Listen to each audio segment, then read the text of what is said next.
กันในการพัฒนาเศรษฐกิจสังคมและพื้นฐานโครงสร้างในภาคพื้นให้เจริญก้าวหน้าไปพร้อมๆกัน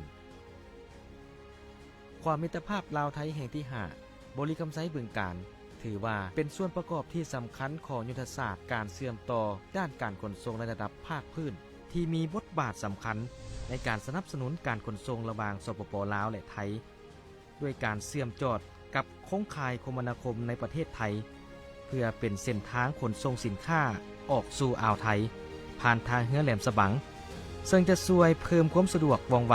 มีความปลอดภัยและประหยัดต้นทุนในการขนส่ง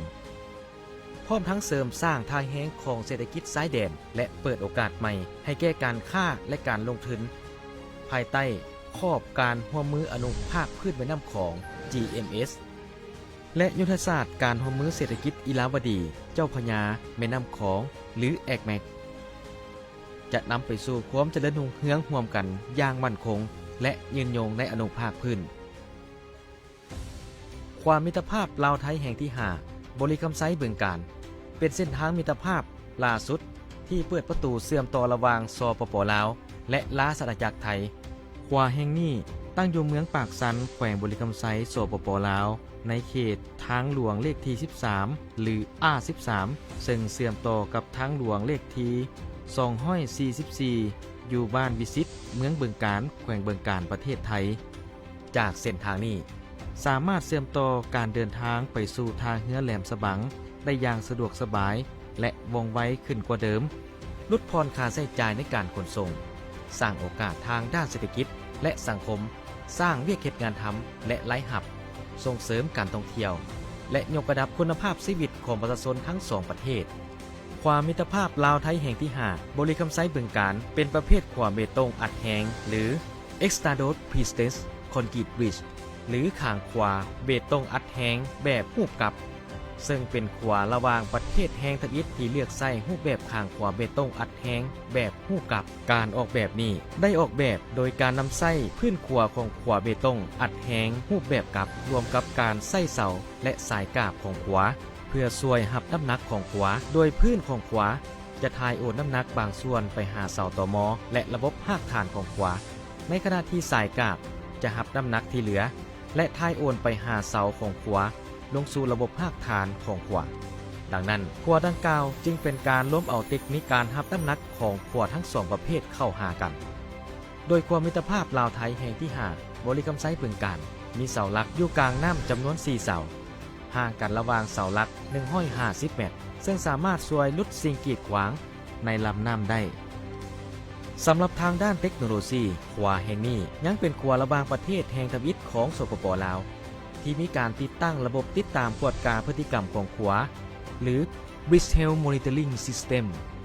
ตั้งแต่ระยะระหว่างการก่อสร้างโดยมีการนำใช้เทคโนโลยีและมีการติดตั้งอุปกรณ์เซ็นเซอร์ที่ทันสมัยเพื่อกวดกาและติดตามพฤติกรรมการนำใช้ขวาระบบนี้ถูกออกแบบมาเพื่อประเมินความแข็งแรงความปลอดภัยและประสิทธิภาพของขวาอย่างต่อเนื่องผ่านทางอินเทอร์เน็ตเฮ็ดให้การกวดกาขวาง่ายขึ้นลดพรการเข้าไปกวดกาด้วยคนซึ่งช่วยป้องกันความเสียหายที่อาจจะเกิดขึ้นและยืดอายุการใช้งานของขวาเฮ็ดให้สามารถติดตามกวดกาความปลอดภัยของขวาได้ตลอดเวลา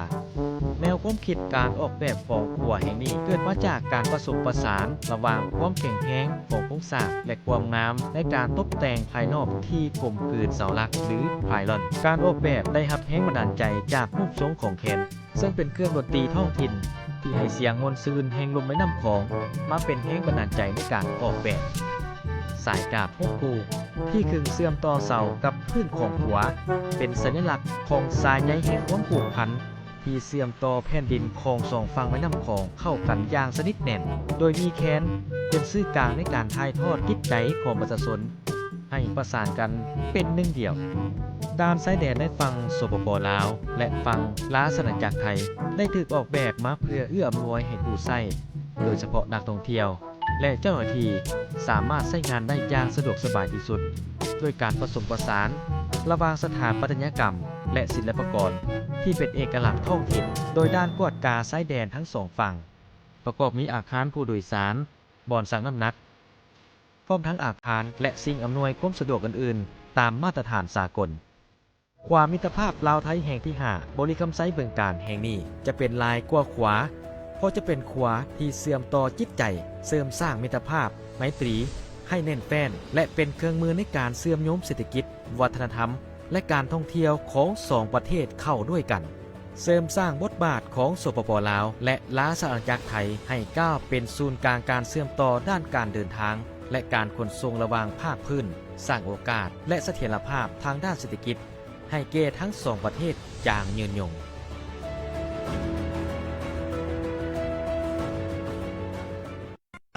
เสื่อมจอดหากันเกิดมีความเป็นแห่งผลักดันยกความสัมพันธ์สองฝั่งทาลาไปพุ่นกินปลามาพี่กินข้าวเว้าภาษาเดียวกันน้ำของควางการแต่ความสัมพันธ์นั้นบ่จืดจางเปิดเอซีให้มีพลังเพื่อคนสองฝั่งไปมาค้า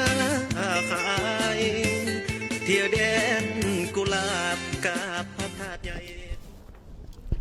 สบายดีท่านผู้ชมที่เคารพสบายดีท่านผู้ชมที่ฮักแพงโทรภาพแห่งชาติลาวต้อนรับทานเข้าสู่การถ่ายทอดสดพิธีเปิดการนำไส้ขวดมิตรภาพลาวไทยแห่งที่5บริคำไซบึงการข้าพเจ้าเพชรอุดมสุขพันโทพร้อมด้วยลำเงินราชสะอาดรับหน้าที่ดำเนินการถ่ายทอดสดในครั้งนี้เจ้าท่านผู้ชมที่ฮักแพงมื้อนี้แม่นมีความสำคัญของสาธารณรัฐประชาธิปไตยประชาชนลาวและราชอาณาจักรไทยในการร่วมกันในพิธีเปิดนำไส้ขวดมิตรภาพลาวไทยแห่งที่5บริคำไซบึงการซึ่งเป็นขีดหมายสำคัญของฐานบ้านใกล้เฮือนเคียงที่ดีเป็นสัญลักษณ์แห่งมิตรภาพการร่วมมือก็คือการพัวพันการเฉลิมฉลองทั้งการทูตระหว่างลาวและไทย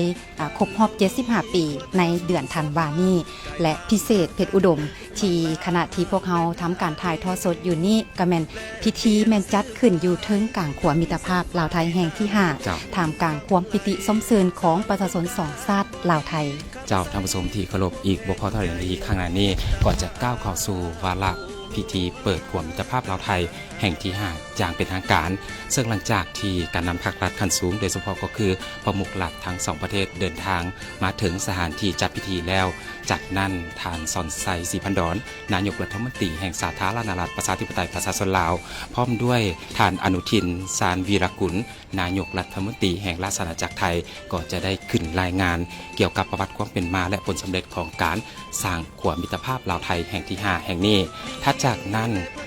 พนาธานทองลุนศรีสุริตประธานประเทศแห่งสาธารณรัฐประชาธิปไตยประชาชนลาวพร้อมด้วยภรรยาและ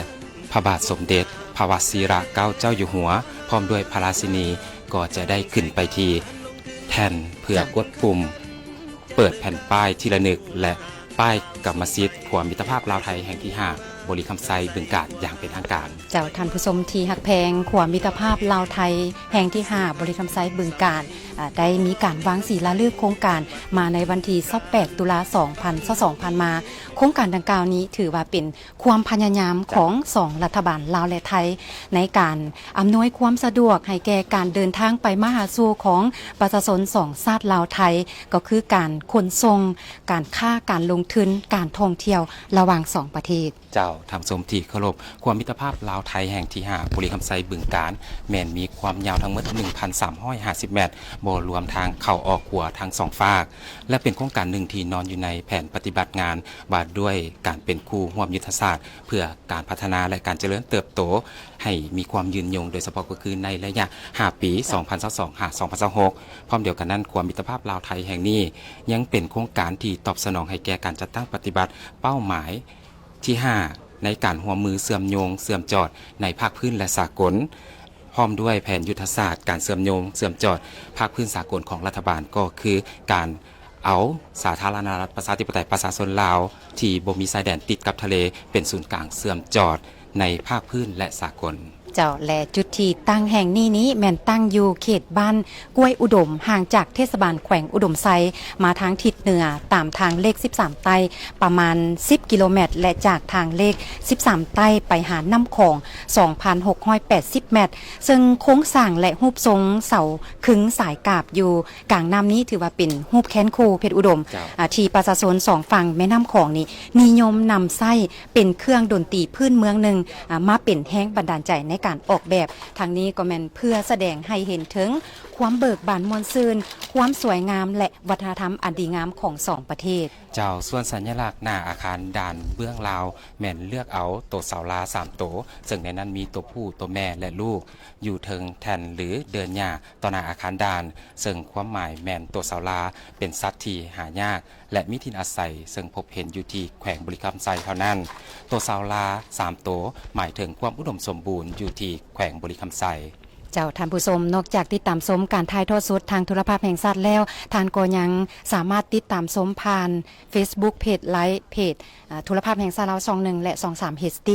และต่อไปนี้ก็ขอเชิญท่านติดตามชมบรรยากาศของพิธีเปิดนำไส้ขัวข้ามแม่น้ำของมิตรภาพลาวไทยแห่งที่5แขวงบริคำไซบึงกาฬ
ประธานประเทศแห่งสาธารณรัฐประชาธิปไตยประชาชนลาว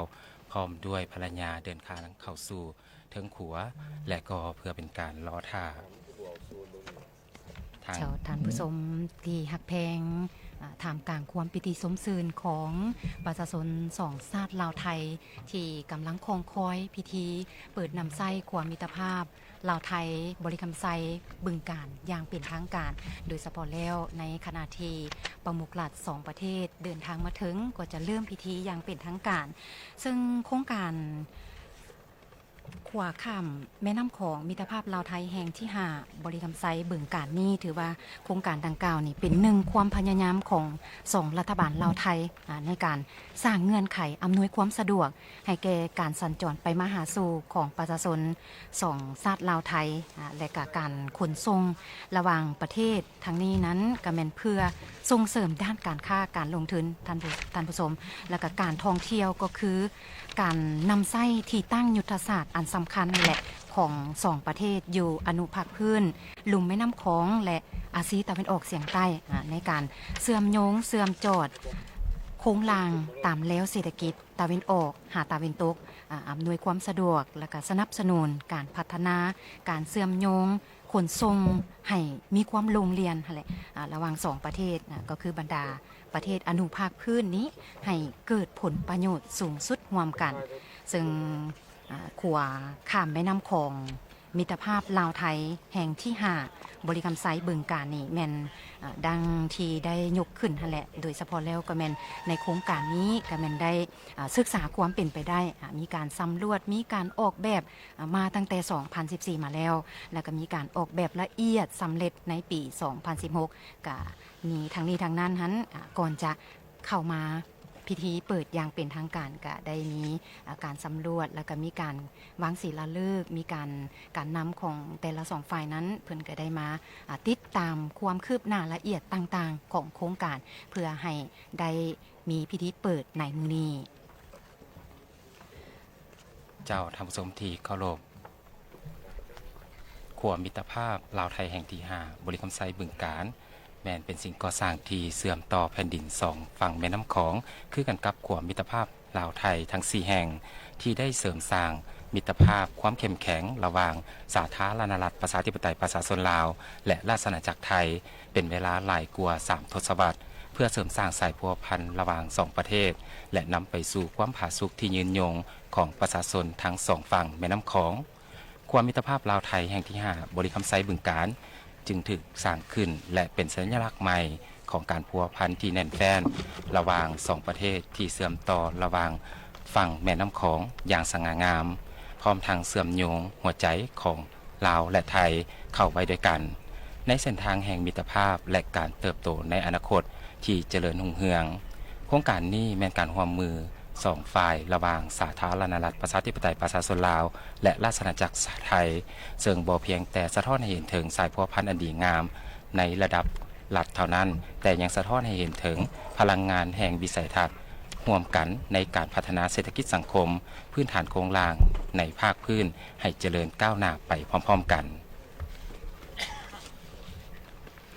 ซึ่งขัวมิตรภาพลาวไทยแห่งที่5บริคำไซบึงกาฬถือว่าเป็นส่วนประกอบที่สำคัญของยุทธศาสตร์การเชื่อมต่อการขนส่งในระดับภาคพื้นที่มีบทบาทสำคัญในการสนับสนุนการขนส่งระหว่างลาวไทย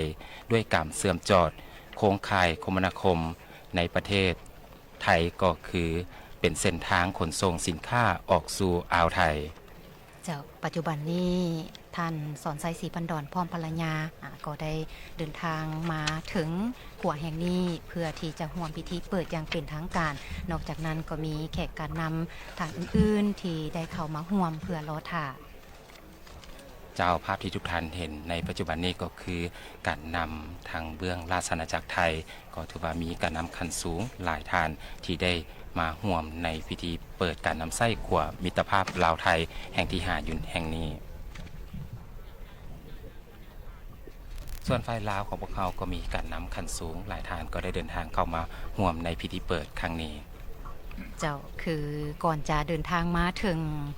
ขัวมิตรภาพแห่งที่5เสื่อมต่อระหว่างแขวงบริคำไซและแขวงบึงกาฬราชอาณาจักรไทยนี้จุดที่ตั้งของขัวก็แมนอยู่ที่บ้านกล้วยอุดมท่านผู้ชมก็ห่างจากเทศบาลแขวงบริคำไซนี่มาทางทิศเหนือตามทางเลข13ใต้นี่ประมาณ10กิโลเมตรด้วยกันแล้วก็จากทาง13ใต้เข้าไปหาน้ำของนี่ 2,680 เมตรซึ่งโค้งสร้างแล้วก็รูปทรงของเสานี่นะเป็นครึ่งสายกาบอยู่กลางน้ำเป็นรูปแขนคู่ก็คืออยู่เสากลาง4เสารูปทรงสัญลักษณ์หน้าอาคารด้านกะโดยประสานสมทบกับอำนาจการปกครองของแขวงบริคำไซแล้วก็คณะคนขั้วเพิ่นก็จริงตกลงเอกภาพกันเลือกเอาสัญลักษณ์คือพวกเขายกกันแหละว่าเป็นตัวเสาล้า3ตัวก็มีตัวผู้แดตัวแม่แล้วก็ลูกอยู่ถึงแทนหรือว่าเดินหญ้าตัวหน้าอาคารด้านหันซึ่งก็หมายความว่าตัวเสาล้านี่นะท่านผู้ชมเป็นสัตว์ที่หายากและก็มีถิ่นอาศัยซึ่งพบเห็นอยู่แขวงบริคำไซเท่านั้นได้3ตัวนี้ก็หมายถึงความอุดมสมบูรณ์ก็หมายถึงการเชื่อมต่อการร่วมมือระหว่างสาธารณรัฐประชาธิปไตยประชาชนลาวและไทยได้มีการฮัดแน่นสายพัวพันมีการเสริมสร้างโดยเฉพาะแล้วก็เป็นการเฮ็ดแนวใดให้แก่บรรดาพื้นฐานของหลังในการเชื่อมต่อระหว่างลาวและไทยก็คือการไปมาหาสู่กันอำนวยความสะดวกแต่ว่าการเดินทางไปมาหาสู่กันอำนวยความสะดวกแล้วการค่าการลงทุนต่างๆนี่ก็ยับใกล้เข้ามาเต็มทีและนอกจากนั้นบรรดาประเทศอนุภาคพื้นนี่ก็จะเป็นการหารายได้ในการเข้ามาผ่านขัวมิตรภาพแห่งนี้เจ้าถือว่าเป็นการเปิดเส้นทางในการสร้างเศรษฐกิจของ2ประเทศลาวไทยทำสมที่เคารพขัวมิตรภาพลาวไทยบริคำไซบึงกาฬแมนมีเสาหลักอยู่กลางน้ำ4เสาแต่ละเสาแมนมีระยะห่างกัน150 เมตรซึ่งสามารถ ลุดสิ่งกีดขวางในลำน้ำได้สำหรับทางด้านเทคโนโลยีขัวแห่งนี้แม้นยังเป็นขัวแห่งทำอิฐที่มีการติดตั้งระบบติดตามกวดกาพฤติกรรมของขัวตั้งแต่ระยะการก่อสร้างโดยมีการนำใช้เทคโนโลยีที่มีการติดตั้งอุปกรณ์เซ็นเซอร์ที่ทันสมัยเพื่อกวดกาและติดตามการนำใช้ขัวระบบนี้ถูกออกแบบเพื่อประเมินความแข็งแรงความปลอดภัยและประสิทธิภาพของขัวอย่างต่อเนื่องผ่านทางอินเทอร์เน็ตเฮ็ดให้การกวดกาขัวง่ายขึ้นและลดพรการเข้าไปกวดกาของคนลดพรความเสี่ยงต่างๆที่อาจจะเกิดขึ้นและยืดอายุการใช้งานของขัวเฮ็ดให้สามารถที่ตามกวดกาขัวได้ตลอดทุกเวลาเจ้านับจากเปิดอย่างเป็นทางการในมื้อนี้แล้วประชาชนทั้งลาวและไทยก็จะได้สมไส้ขวแห่งนี้ซึ่งขวมิตรภาพลาวไทยแห่งที่5นี้ท่านผู้ชมแต่เสื่อมต่อระหว่างบริกรรมไซหาบึงการก็จะกลายเป็นประตูเศรษฐกิจนั่นแหละที่สำคัญช่วยลดระยะและก็เวลาของการขนส่งสินค้านี้โดยเฉพาะก็แม่นการเชื่อมโยงเส้นทางคมนาคมจากไทยผ่านลาวไปสู่เวียดนามเพชรอุดมด้วยระยะเพียงแต่150กิโลเมตรก็จะเป็นการช่วยสุกยู่การค่าการลงทุนการท่องเที่ยวและก็การแลกเปลี่ยนระหว่างประชาชนทั้งสองชาตินี้ให้เติบใหญ่ขยายตัวอย่างแข็งแรงในอนาคตเจ้าท่านผู้ชมที่เคารพความมิตรภาพลาวไทยแห่งที่5บริคำไซบึงการแห่งนี้จะเป็นหลายกว่าขัวบอกว่าจะเป็นขัวที่เสื่อมต่อจิตใจเสริมสร้างมิตรภาพไมตรีให้แน่นแฟ้นและเป็นเครื่องมือในการเชื่อมโยงเศรษฐกิจสังคมและการท่องเที่ยวของสองประเทศเข้าด้วยกันเสริมสร้างบทบาทของสาธารณรัฐประชาธิปไตยประชาชนลาวและราชอาณาจักรไทยให้ก้าวไปสู่ศูนย์กลางเชื่อมต่อการเดินทางและการขนส่งทางภาคพื้นสร้างโอกาสและเสถียรภาพทางด้านเศรษฐกิจให้แก่ทั้งสองประเทศได้อย่างยืนยงเจ้ารัฐบาลของสองประเทศเพิ่นก็เห็นความสำคัญในการเฮ็ดแนวใดให้แก่การเชื่อมต่อระหว่างประเทศก็คือเชื่อมต่อระหว่างอนุภาคพื้นลุ่มแม่น้ำของนี้ขัวมิตรภาพลาวไทยแห่งที่5ผ่านมานั่นก็มาละ45ครั้งด้วยกันครั้งที่1นี่ก็เป็นขัวมิตรภาพลาวไทยแห่งที่1หั้นนครหลวงเวียงจันทน์หนองคายซึ่งในนี่ก็อำนวยความสะดวกสบายและนอกจากนั้นขัวมิตรภาพลาวไทยแห่งที่2ก็เป็นอยู่สวรรณเขตมุกดาหารและนอกจากนั้นขัวมิตรภาพลาวไทยแห่งที่3ก็เป็นระหว่างแขวงขมวนนครพนมเปิดนำไซอย่างเป็นทางการผ่านมาแล้วขัวมิตรภาพลาวไทยแห่งที่4ระหว่างเมืองห้วยทรายแขวงบ่อแก้วแขวงเชียงรายของราชอาณาจักรไทยและล่าสุดนี้เปิดอย่างเป็นทางการในมื้อนี้นี่ก็เป็นขัวมิตรภาพลาวไทยแห่งที่5เชื่อมต่อระหว่างแขวงบริคำไซแขวงบึงกาฬราชอาณาจักรไทย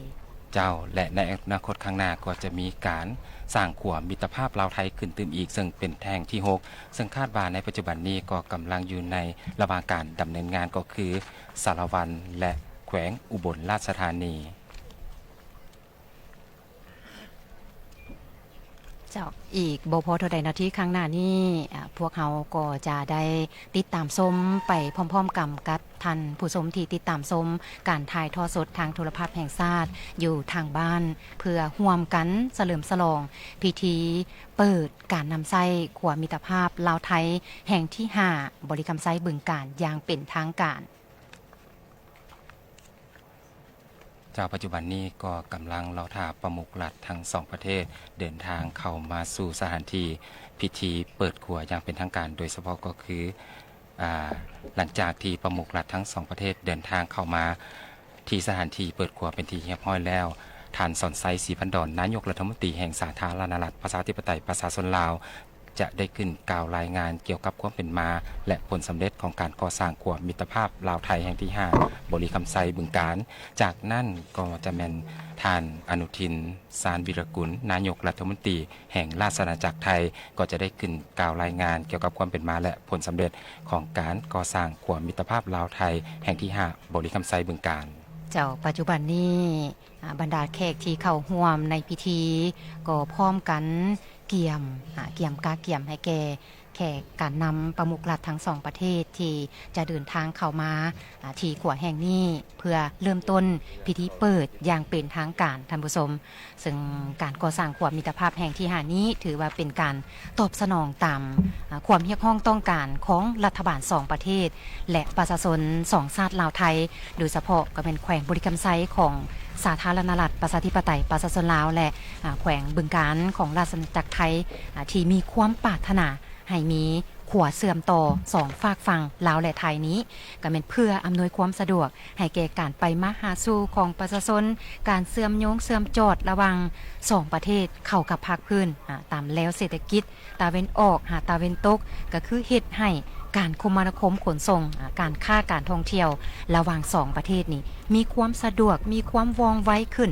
เพื่อนำเอาผลประโยชน์นี้มาสู่ประชาชน2ชาติลาวไทยเจ้าทำส้มปัจจุบันนี้ทางด้านกลางขัวโดยเฉพาะก็คือการนำภาครัฐขั้นสูงทั้ง2ประเทศก็กำลังยืนขึ้นเพื่อเกี่ยมต้อนรับประมุขรัฐทั้ง2ประเทศทำสมที่เคารพนอกจากการนำภาครัฐขั้นสูงทั้ง2ประเทศได้เดินทางเข้าร่วมพิธีเปิดในครั้งนี้แล้วก็ยังมีประธานองค์การพุทธศาสนาสัมพันธ์ลาวพร้อมด้วยคณะพระสงฆ์จากฝ่ายลาว9องค์ก็ได้เข้าร่วมเช่นเดียวกันนอกจากนี้ก็ยังมีคณะพระสงฆ์จากทางราชอาณาจักรไทยก็ได้เดินทางเข้าร่วม10องค์เพื่อจะได้นำพากันสู่ไซยันโตเนาะพร้อมกันเพื่อเป็นสิริมงคลในการเปิดขัวมิตรภาพลาวไทยแห่งที่5บริคำไซบึงกาฬแห่งนี้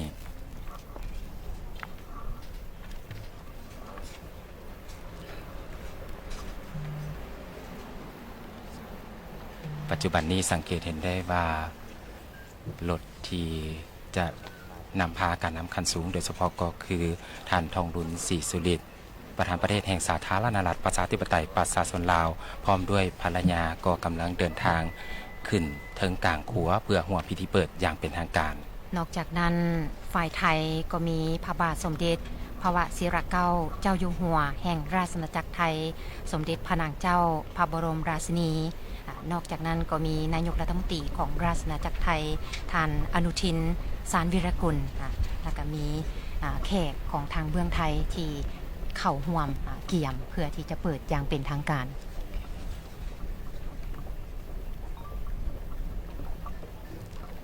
ทำชมที่ติดตามรับชมการถ่ายทอดสดอยู่ในปัจจุบันนี้ก็รอทาติดตามรับชมด้วยความปิติยินดีและสมซื่นที่ลาวไทยเฮาได้มีขัวมิตรภาพแห่งที่5สร้างขึ้นนี่ก็ถือว่าเป็นการสร้างสานสัมพันธ์ที่ดีระหว่าง2ชาติลาวไทยสิ่งสำคัญหลายท่านที่ได้เห็นภาพการใส่ภาพวิดีโอความเป็นมาของการก่อสร้างขัวมิตรภาพลาวไทยแห่งที่5บริคำไซบึงการผ่านมาจากการถ่ายทอดสดนั้นก็จะได้เห็นแล้วถึงโครงสร้างต่างๆของขัวดังกล่าวนี้เป็นรูปทรงที่สวยงามจังหน่อยก็จะได้เห็นโดยเฉพาะแล้วก็เป็นรูปสัญลักษณ์แขนคู่เจ้าภาพที่ทุกท่านเห็นในปัจจุบันนี้ก็คือพระประธานทองรุนศรีสุริตประธานประเทศแห่งสาธารณรัฐประชาธิปไตยประชาชนลาวพร้อมด้วยภรรยาก็ถือว่าเดินทางขึ้นสู่กลางขัวเพื่อร่วมพิธีเป็นที่เรียบร้อยเจ้านอกจากนั้นทางฝ่ายไทยก็มีพระบาทสมเด็จพระวชิรเกล้าเจ้าอยู่หัวแห่งราชอาณาจักรไทยและสมเด็จพระนางเจ้าพระบรมราชินีก็ได้เดินทางมาเช่นเดียวกันถือว่าเป็นภาพบรรยากาศที่น่าประทับใจที่ประมุขรัฐของ2ประเทศที่ได้เดินทางเข้ามาร่วมในพิธีเปิดขัวมิตรภาพลาวไทยแห่งที่5บริคำไซบึงกาฬ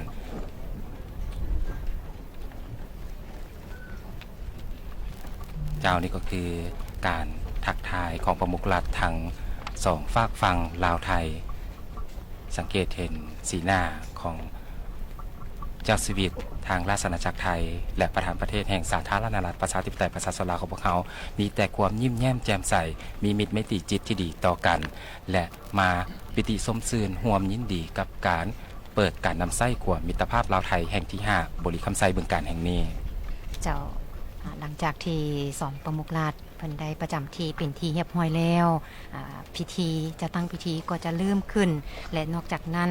ท่านนายกรัฐมนตรีสปปลาวและนายกรัฐมนตรีของไทยก็จะขึ้นรายงานเกี่ยวกับความเป็นมาผลสำเร็จของการก่อสร้างขัวมิตรภาพลาวไทยแห่งที่5เสื่อมต่อระหว่างแขวงบริกรรมไซของสาธารณรัฐประชาธิปไตยประชาชนลาวและแขวงบึงกาฬราชอาณาจักรไทยเจ้าจากนั้นประมุขรัฐทั้งสองประเทศก็จะขึ้นไปที่แท่นเพื่อจะกดปุ่มพิธีเปิดป้ายที่เป็นสัญลักษณ์ของขัวมิตรภาพลาวไทยและก็จะเปิดป้ายกรรมสิทธิ์ขัวมิตรภาพลาวไทยแห่งที่5เป็นสัญลักษณ์ให้แก่พิธีเปิดการนำไส้ขัวมิตรภาพลาวไทยแห่งที่5แขวงบริกรรมไซบึงกาฬอย่างเป็นทางการขนมนมัสการพระเทระโนเทระปัจจุบันนี้ขอเชิญ เฮียน ทาน พระบาทสมเด็จ บรรยากาศสดทางด้าน พระบาทศรี ขัว เก้า มิตรภาพ อยู่หัว ลาวไทย แห่งราชอาณาจักร กับพิธีเปิดอย่างเป็นทางการ และประราชินีที่เคารพและนับถืออย่างสูงเฮียนประธานทองรุ่นศรีสฤษดิ์ประธานประเทศแห่งสาธารณรัฐประชาธิปไตยประชาชนลาวพร้อมภรรยาที่เคารพและนับถืออย่างสูงบรรดาทานแขกที่มีเกียรติทั้งฝ่ายไทยและฝ่ายลาวที่นับถือและเพลงทั้งหลายเนื่องในโอกาสที่เป็นสิริมงคลและมีความหมายสำคัญมื้อนี้ข้าพเจ้ารู้สึกเป็นเกียรติและภาคภูมิใจเป็นอย่างยิ่งที่ได้รับเกียรติขึ้นรายงานผลสำเร็จของการก่อสร้างขัวมิตรภาพลาวไทยแห่งที่5ระหว่างแขวงบุรีคำไซสาธารณรัฐประชาธิปไตยประชาชนลาวและจังหวัดบึงกาฬราชอาณาจักรไทยในพิธีเปิดการนำใส่ขัวมิตรภาพอย่างเป็นทางการโดยการให้เกียรติเป็นประธานร่วมของประธานทองรุ่นศรีสฤษดิ์ประธานประเทศแห่งสาธารณรัฐประชาธิปไตยประชาชนลาวพร้อมภรรยาและพระบาทสมเด็จพระบาทสิริเก้าอยู่หัวแห่งราชอาณาจักรไทยพร้อมพระราชินีนอกจากนี้ก็ยังมีบรรดาทานคณะรัฐมนตรีและบรรดาทานแขกที่มีเกียรติจากบรรดาแขนงการที่เกี่ยวข้องทั้งส่วนกลางและท้องถิ่นของราชอาณาจักรไทยและสาธารณรัฐประชาธิปไตยประชาชนลาวเข้าร่วมอย่างพร้อมเพรียงบรรดาทานแขกที่มีเกียรติที่นับถือและรักแพงการก่อสร้างขัวมิตรภาพแห่งนี้เป็นการตอบสนองต่อความมุ่งมา่ปรารถนาและความต้องการของรัฐบาลก็คือประชาชนสองชาติลาวและไทยของพวกเราโดยเฉพาะแม่นแขวงบุรีคำไซและจังหวัดบึงกาฬเพื่อให้การเสื่อมโยงเสื่อมจอดเข้าหากันตามแนวทางเศรษฐกิจตะวันออกตะวันตกเฮ็ดให้การคมนาคมขนส่งการค้าและการท่องเที่ยวมีความสะดวกว่องไวขึ้นเพื่อนำเอาผลประโยชน์สูงสุดมาสู่ประชาชนสองชาติลาวและไทยผลสำเร็จการก่อสร้างขัวมิตรภาพแห่งนี้บ่เพียงแต่ช่วยส่งเสริมการพัฒนาเศรษฐกิจสังคมในระดับท้องถิ่นและภาคพื้นเท่านั้นแต่ยังเป็นสัญลักษณ์ที่พ้นเด่นของสายพัวพันมิตรภาพและการร่วมมืออันดีงามฐานบ้านไก่เฮือนเคียงระหว่างสาธารณรัฐประชาธิปไตยประชาชนลาวและราชอาณาจักรไทยที่มีมาแต่โดนนานและการเป็นคู่ร่วมยุทธศาสตร์เพื่อการเจริญเติบโตและการพัฒนาแบบยืนยงระหว่างสองประเทศพวกเราผลสำเร็จดังกล่าวยังมีความหมายสำคัญในโอกาสการเฉลิมฉลองครบรอบ75 ปีของการสร้างตั้งสายพัวพันการทูตระหว่างสองประเทศในเดือนธันวาคม 2025 นี้เนื่องในโอกาสที่มีความหมายสำคัญนี้ต่างหน้ารัฐบาลและประชาชนลาวข้าพเจ้าขอแสดงความขอบใจอย่างจริงใจมายังรัฐบาลและประชาชนไทยที่ได้สนองทุนกู้ยืมให้แก่การก่อสร้างขัวมิตรภาพแห่งนี้พร้อมกันนี้ขอแสดงความขอบใจต่อทุกภาคส่วนที่เกี่ยวข้องตลอดหอดอำนาจการปกครองท้องถิ่นของลาวและไทยที่ได้ให้การร่วมมืออย่างต่างหน้ารวมทั้งการประกอบส่วนของบริษัทที่ปรึกษาบริษัทก่อสร้างนักวิศวกรนายสร้างกรรมกรและเจ้าหน้าที่ที่เกี่ยวข้องทุกท่าน ที่ได้สุมสติปัญญาเหือแห้งเขาในการก่อสร้างความมิตรภาพแห่งนี้จนได้รับผลสำเร็จและสามารถจัดพิธีเปิดน้ำใสอย่างเป็นทางการในมื้อนี้อย่างจบงามท้ายสุดนี้เนื่องในโอกาสปีใหม่สากลที่จะหมุนเวียนมาบรรจบครบรอบอีกเวลาหนึ่งข้าพเจ้าขออวยพรไส้ประเสริฐแด่พระบาทสมเด็จพระวชิรเกล้าอยู่หัวแห่งราชอาณาจักรไทยพร้อมพระราชินีและพระประธานทองรุ่นศรีสุริตน์ประธานประเทศแห่งสาธารณรัฐประชาธิปไตยประชาชนลาวพร้อมโดยภรรยาจงมีพลานามัยสมบูรณ์และมีความผาสุกตลอดไปขออวยพรให้บรรดาทานแขกที่มีเกียรติที่เข้าร่วมในพิธีมื้อนี้จงมีสุขภาพแข็งแรงและประสบผลสำเร็จในหน้าที่เวียกการอันมีเกียรติของตนอวยพรแด่สายเผ่าพันธุ์มิตรภาพและการร่วมมืออันดีงามฐานบ้านไก่เฮือนเคียงที่มีมาแต่โดนนานและการเป็นคู่ร่วมยุทธศาสตร์เพื่อการเจริญเติบโตและพัฒนาแบบยืนยงระหว่างสองประเทศลาวไทยจงนับมือแน่นแฟ้นและมั่นคงถนนแกนตลอดไปขอขอบใจ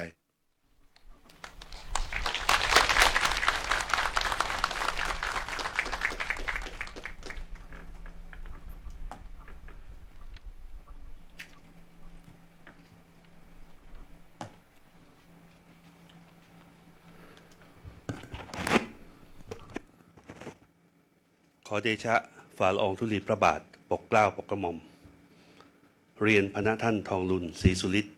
ประธานประเทศแห่งสาธารณรัฐประชาธิปไตยประชาชนลาวและภริยาข้าพระพุทธเจ้านายอนุทินชาญวีรกูลนายกรัฐมนตรีพร้อมด้วยข้าราชการและประชาชนที่มาเฝ้าทูลละอองธุลีพระบาทอยู่ณที่นี้ต่างมีความปราบปลื้มปิติและสำนึกในพระมหากรุณาธิคุณเป็นล้นพ้นที่ใต้ฝ่าละอองธุลีพระบาทและสมเด็จพระนางเจ้าพระบรมราชินี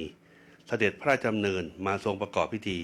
เปิดสะพานมิตรภาพไทยลาวแห่งที่ 5 บึงกาฬบริคำไซ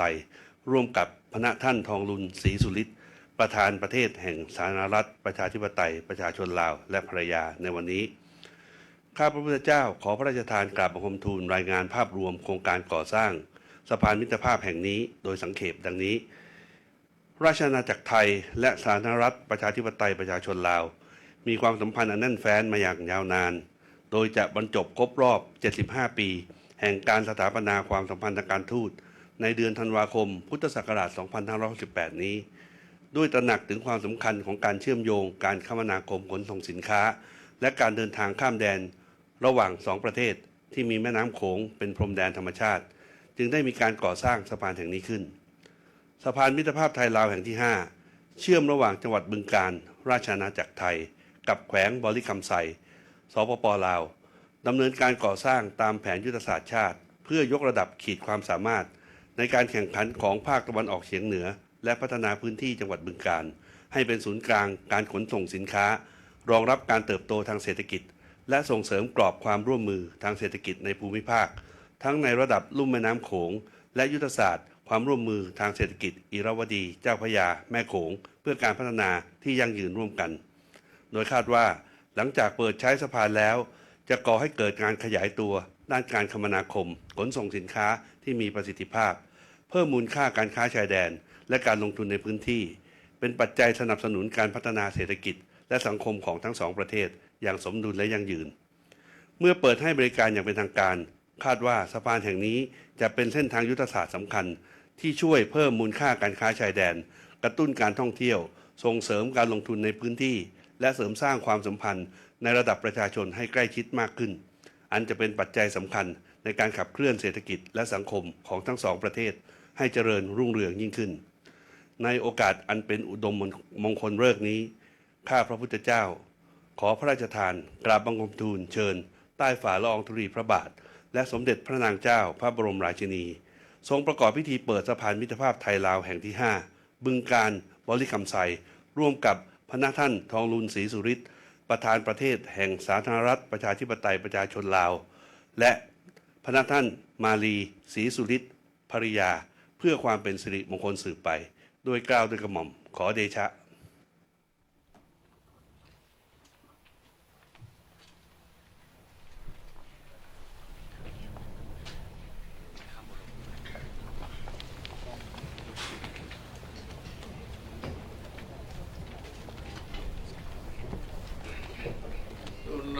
คตังสุมังคลังสุปาปาตังสุโหติตังสุขโนสุมโหตัวจะสุยิทังพระมจาริสุปทากินังกายกรรมังวาจากรรมังปทากินังปทากินังมโนกรรมังปณิทิเลปทากินาปทากินานิกัตวานรพันตาเตปทากิเน ส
กาศก็คือการก่อสร้างขัวและการเคลื่อนไหวในการก่อสร้างขัวระยะผ่านมาจนถึงปัจจุบันถึงความสำเร็จและความสวยงามทางด้านการสร้างสายสัมพันธ์มิตรภาพไมตรีจิตที่ดีระหว่างสาธารณรัฐประชาธิปไตยประชาชนลาวและราชอาณาจักรไทย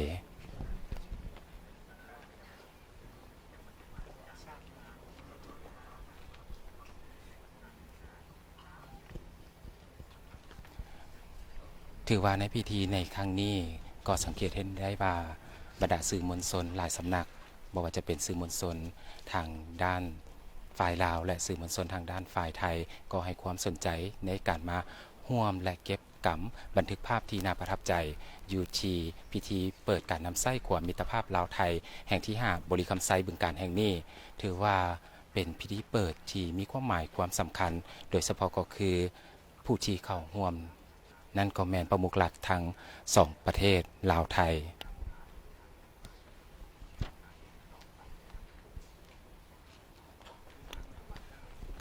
เจ้าโครงการก่อสร้างขัวมิตรภาพลาวไทย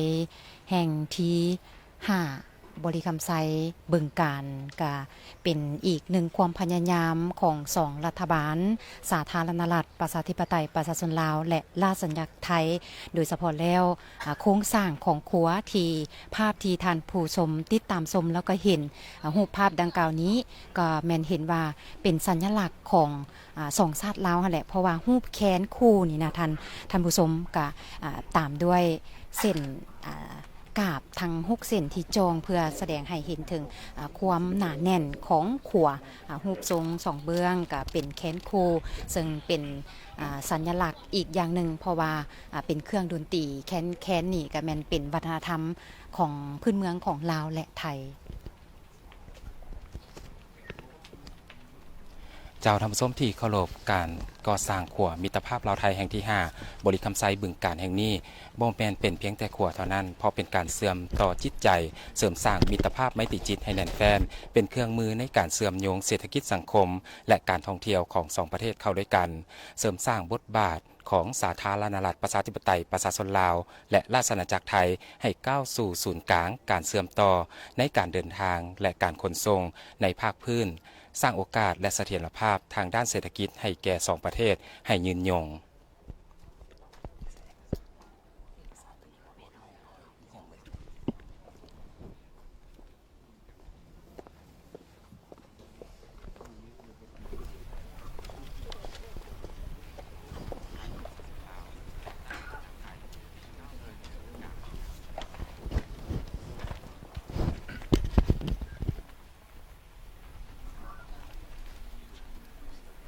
เจ้าขวาข้ามแม่น้ำของมิตรภาพลาวไทยแห่งที่5แขวงบริคำไซบึงการนี้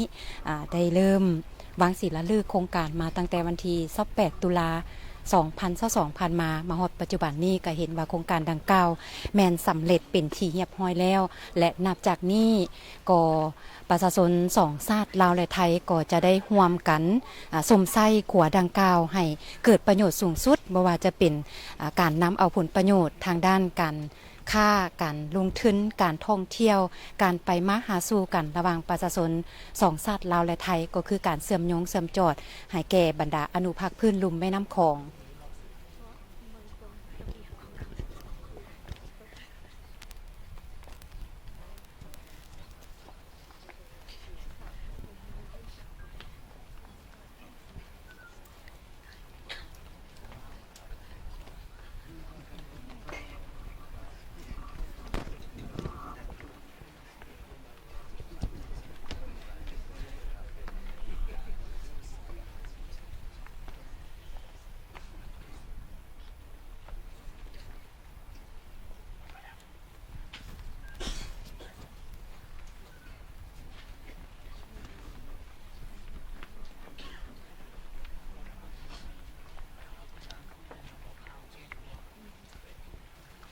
เจ้าทัพส้มที่เคารพหลังจากที่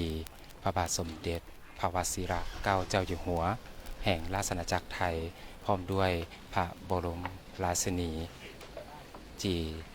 ได้ไปเยี่ยมชมหรือว่าไปเบิ่งการรายงานเกี่ยวกับการก่อสร้างและผลสำเร็จของการก่อสร้างขัวพร้อมด้วยพระนทานทองลุ้นศรีสุริตรป ประธานประเทศแห่งสาธารณรัฐประชาธิปไตยประชาชนลาวพร้อมด้วยภรรยาก็ถือว่าได้ไปรับชมและก็ไปเบิ่งรูปภาพการก่อสร้างขัวและการรายงานผลสำเร็จของการก่อสร้างขัวเป็นที่เรียบร้อยก็ได้มาถ่ายรูปร่วมกันเพื่อเป็นที่ระลึกโดยเฉพาะก็คือประมุขรัฐทั้ง2ประเทศลาวไทยและบรรดาการน้ำคันสูง2ประเทศลาวไทยก็ได้ถ่ายรูปร่วมกันเป็นที่ระลึกในพิธีเปิดการนำไส้ความมิตรภาพลาวไทยแห่งที่5บริคำไซบึงการแห่งนี้การร่วมมือระหว่างสองชาติสาธารณรัฐประชาธิปไตยประชาชนลาวและราชอาณาจักรไทยก็จะจารึกไว้ในแทนดังกล่าวนี้ซึ่งแสดงให้เห็นถึงนิมิตหมายที่สำคัญทรงโครงการดังกล่าวนี้ถือว่าเป็นหนึ่งในความพยายามของ2รัฐบาลลาวและไทยในการสร้างเงื่อนไขอำนวยความสะดวกให้แก่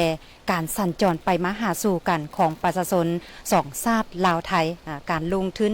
การท่องเที่ยวก็คือการนำไส้ที่ตั้งยุทธศาสตร์อันสำคัญของ2ประเทศอยู่อนุภาคพื้นลุ่มแม่น้ำของอาซีตะวันออกเฉียงใต้ในการเชื่อมโยงเชื่อมจอดโค้งลางแล้วเศรษฐกิจตะวันออกหาตะวันตกท่านผู้ชมและนอกจากนั้นก็อำนวยความสะดวกและสนับสนุนให้แก่การพัฒนาเชื่อมโยงการขนส่งให้มีความโรงเรียนระหว่าง2ประเทศกับบรรดาประเทศอนุภาคพื้นนี้ให้เกิดผลประโยชน์สูงสุดร่วมกันเจ้าหลังจากพิธีเปิดสำเร็จเป็นที่เรียบร้อยแล้วประมุขหลักทั้ง2ประเทศลาวไทยก็จะได้เดินทางกลับซึ่งภาพที่ทุกท่านเห็นในปัจจุบันนี้ทางประมุขหลักก็คือเจ้าชีวิตพร้อมด้วยพระราชินีแห่งสาธารณรัฐแห่งราชอาณาจักรไทยก็กำลังเดินทางกลับ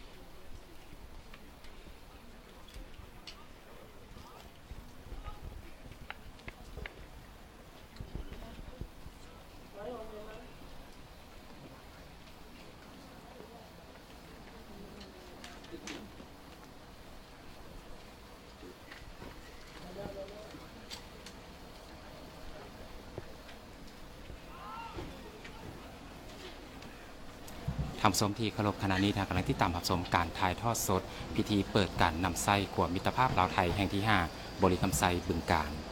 เจ้าก็นับจากนี้ประชาชน2ชาติลาวและไทยก็จะได้ร่วมสมไส้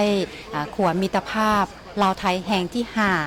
แขวงบริคำไซบึงการแห่งนี้ได้ร่วมสมไส้ร่วมกันซึ่งเป็นอีกหนึ่งหมากผลของการร่วมมืออีกหนึ่งหมากผลแห่งความพยายามของ2รัฐบาลและนับจากนี้โครงการดังกล่าวก็จะอำนวยความสะดวกให้แก่การเดินทางไปมาหาสู่ท่านผู้ชมระหว่าง2ชาติลาวและไทยนอกจากนั้นก็จะเป็นการส่งเสริมให้